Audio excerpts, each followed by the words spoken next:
Hello, my name is Ro, and today I am doing a book review on 1,000 Pieces of You by Claudia Gray.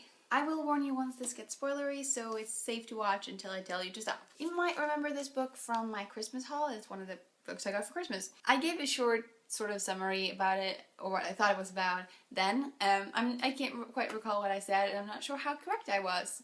Let's get started on the book's actual story. 1,000 Pieces of You is about a teenage girl named Marguerite Kane. She is the daughter of two brilliant scientists, Sophia and Henry, and they have together developed Sophia's idea of being able to travel into parallel universes. When the book starts, Marguerite's dad has just been murdered. One of her parents' assistants, Paul, is suspected for the murder, and he has taken the device, the Firebird, that makes it possible to travel into other dimensions, and fled.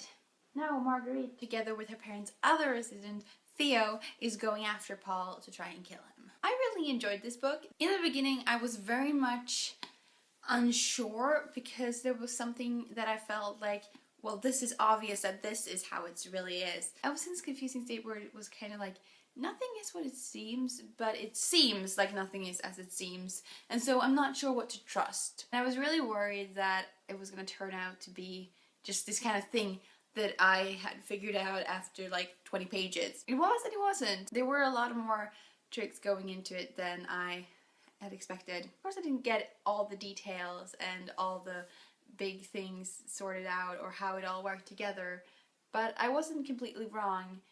But it took quite a while before I got into the story enough to start doubting this original theory I had. There was almost a little bit of a risk that I'd stop reading because I felt like it wasn't all that good because it seemed so obvious, and then it wasn't. So I'm glad I continued reading because I wound up really liking it. But I think this hesitation in the start gave me more pause in thinking about the book. Because often when I like a book, all I can really say is, I liked the book, it was a good one, and this one is more like, it made me think, and I wasn't sure I really liked it, but I do.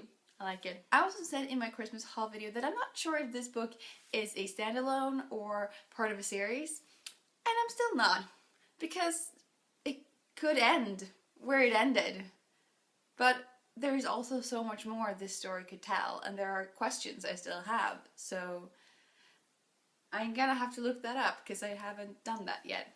I was supposed to do that before I started filming, but I forgot. So this would be where the spoilers start. Sorry, I'm gonna start talking about plot and character development and where the story went. So if you haven't read this book and are interested in reading this book, then you should probably leave right now and come back once you've read it, because I would love to hear what you thought of the book, and it would be interesting to see what you think of my thoughts on the book.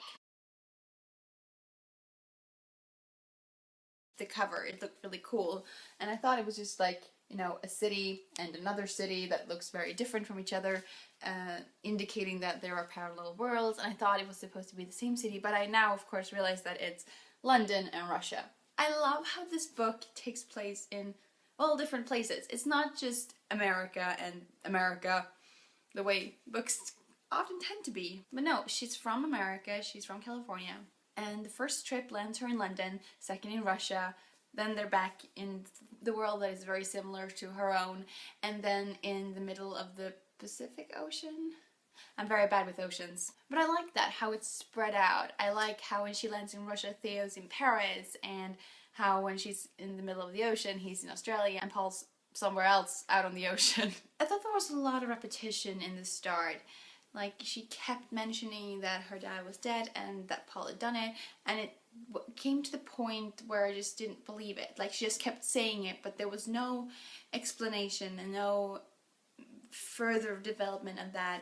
It took a really long time before we really found out what had happened, I felt. And there was some point where I just started wishing that, would she please just stop saying that her dad is dead and that Paul killed him? Because yes, we are aware of that now, because you have said it 15 times in almost as many pages. That was exaggeration on my part. I also felt like it took too long before you found out what her feelings for Paul were. Like, everything that happened before the book starts, it just doesn't feel like it's explained clearly enough. I feel like it could have been easier if we had started off with her being more hesitant because of her feelings for Paul. Because I assume that the reason she has to remind herself over and over again that this is what happened is because she started to have feelings for Paul and started really liking him earlier, then the repetition part wouldn't have been nearly as annoying. Now, here's the one where I'm a little bit iffy. The whole Lieutenant Markov thing. Now, I really like that she is hesitant afterwards, that she like she separates them, and like they're different people even though they're the same person, and it's very confusing. But it's a little bit that I can't help but to feel like she fell in love with him because of the things she saw in him that she already liked in Paul, and because she knew that the Grand Duchess liked him. Those two things combined with the experience she had with him herself. She's the person that says that she doesn't fall in love easily. She doesn't believe in love at first sight or anything like that. Like, you need to know somebody deeper first before that can like develop. That's how she sees it. She did not have that time for that to develop. I understand that she's hesitant and that she feels a bit uncomfortable going to be with Paul afterwards, but at the same time I feel like she said at some point that she's not sure how she feels about him, and I'm like, well, yes, you do, because that is the whole reason you started to fall in love with his other version, because you saw the things that you already fallen in love with. Like, the reason that she could fall in love with him so quickly was because she didn't, because she'd had these 2 years of knowing Paul and developing this friendship, and this was just added to it. I loved how much we got to learn and know and see about her family life and the life in her house. Interesting getting to know like the little things there with the students that her parents had stay with them, the grad students, how she had been so sad when one of them had to go home, and how there was one who had helped her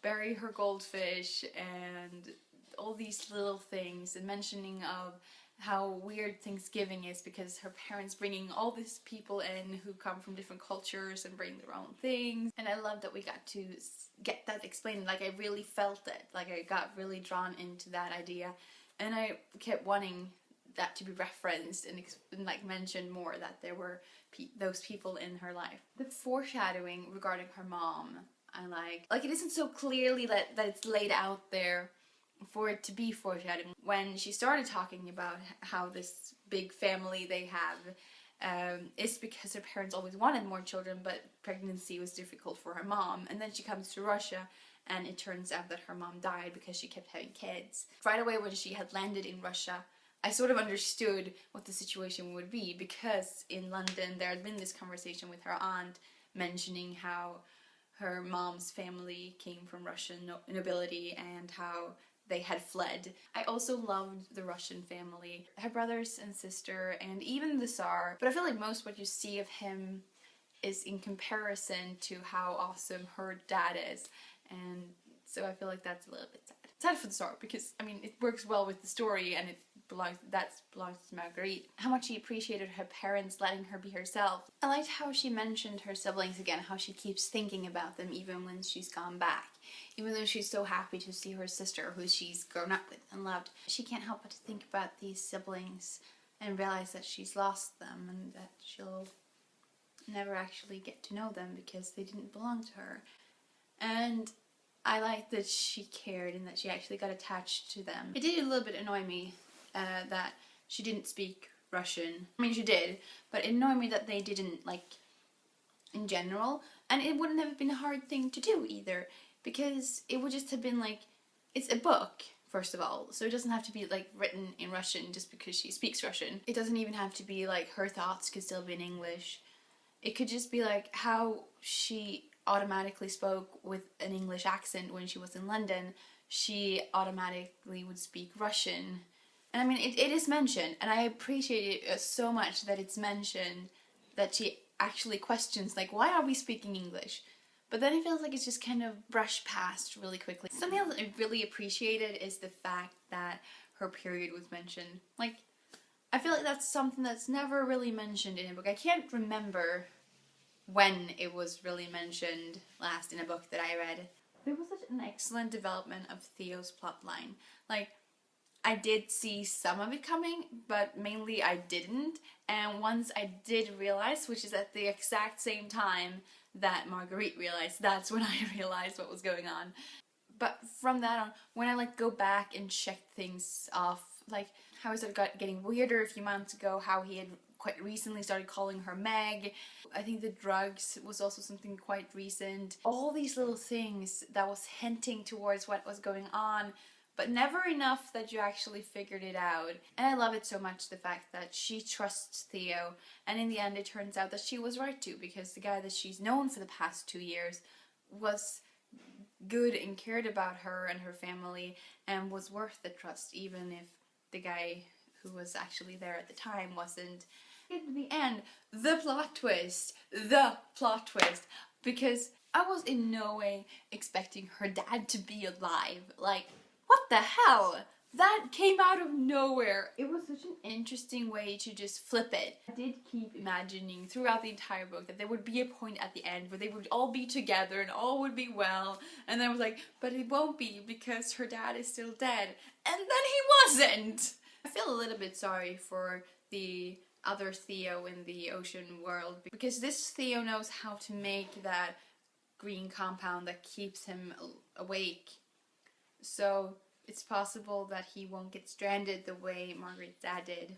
And that is just one of the many things that I would like to know what happened. What happened with Theo? How does things turn out between Margaret and Paul? How do they explain to the authorities that, oh look, her dad's alive and no, Paul wasn't a murderer? And Triad is still coming after her, right? They still want her. This is why I think it might be a series. But at the same time, it seemed like the story could also really be finished. Though it was a slightly slow start, all in all, I did really enjoy this book. And I did also read it in like 24 hours. And if you are interested in the idea of parallel universes, I would totally recommend this book, because it shows several different worlds. I was at a point worried that we wouldn't see more than one or two, but we got to see several different worlds with varying degrees of difference. And that's also why I want this to be a series, because parallel worlds, there's an infinite number of them. There's an infinite possibility of places they could go, and I want to see more of it. If you wonder something about this book that I didn't mention, or if you've read this book and there is something that you specifically think that I left out or forgot to mention, or in any way want to discuss with me, then please leave a comment. I would really like that. I hope the fact that I blew through this book means that I am back in the reading mode again, because I have several books to get through, and if I manage that, there will be more book talks coming soon. Bye! I'm out of my reading slump. High five! Okay, this got awkward. Sorry.